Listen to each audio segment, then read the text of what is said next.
Hello everyone, welcome back to our channel. So ఇది వచ్చేసి Sunday afternoon అండి. నేనైతే చికెన్ పకోడీ చేద్దామని అనుకున్నాను. సో అంతలోపు మా పాప వచ్చి నేను చేస్తాను అంటే సరే చేయనీలేండి అని చెప్పి దెన్ స్టార్ట్ చేసాము. సో ఇది వచ్చేసి నా స్టైల్ ఆఫ్ చికెన్ పకోడీ అండి.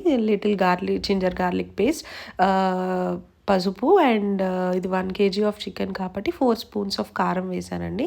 అండ్ 3 స్పూన్స్ ఆఫ్ సాల్ట్ అండి. అండ్ ఆ సాల్ట్ వేసాక కొంచెం ధనియా పౌడర్ వేసాను. ఒక 1.5 స్పూన్ వరకు ధనియా పౌడర్ అయితే వేసానండి. అండ్ ఆఫ్టర్ ధనియా పౌడర్ కొంచెం పచ్చిమిర్చి, కరివేపాకు అండ్ కొత్తిమీర అన్నీ కలిపి వేసేసానండి. ఇది కలిపి దెన్ లాస్ట్కి వచ్చేసి కొంచెం అయితే నేను ఎక్కువ వేసుకోనండి, ఓన్లీ లిటిల్ కర్డ్ వేసాను. సో అదేంటంటే కొంచెం జ్యూసీగా ఉండడానికి చికెన్, నేను లోపల జ్యూసీ బయట క్రిస్పీనెస్ కోసం అంతే. అండ్ కొంచెం అయితే కర్డ్ వేసేసి అండ్ ఇక్కడ జరిగింది ఏంటంటే మేము కార్న్ఫ్లోర్ వేయడం అయితే మర్చిపోయానండి. అండ్ ఫైనల్గా ఇది మిక్స్ చేద్దామని చెప్పి తను మిక్స్ చేసేస్తుంది. లాస్ట్కి కొంచెం అయితే కార్న్ఫ్లోర్ యాడ్ చేసి దెన్ మ్యారినేట్ చేసి పక్కకైతే పెట్టానండి ఒక 1/2 hour.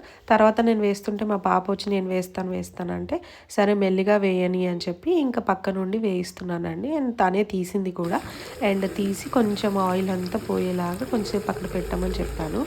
సరే అని పెట్టేసి కొంచెం ఆయిల్ అంతా పోయేలాగా దెన్ టిష్యూ పేపర్లో వేసి కాసేపు పెట్టామండి. అసలు చూస్తుంటేనే ఎంత టెంప్టింగ్ ఉంది కదా. సో ఫైనల్లీ అయితే మన chicken pakodi ready. So it's time for tasting time. నేను చేసిన చికెన్ పకోడీ రెడీ అయిపోయింది. సో చేసి చెప్పేద్దామా? వావ్, సూపర్ ఉంది. Thank you for watching. Love you all. Bye.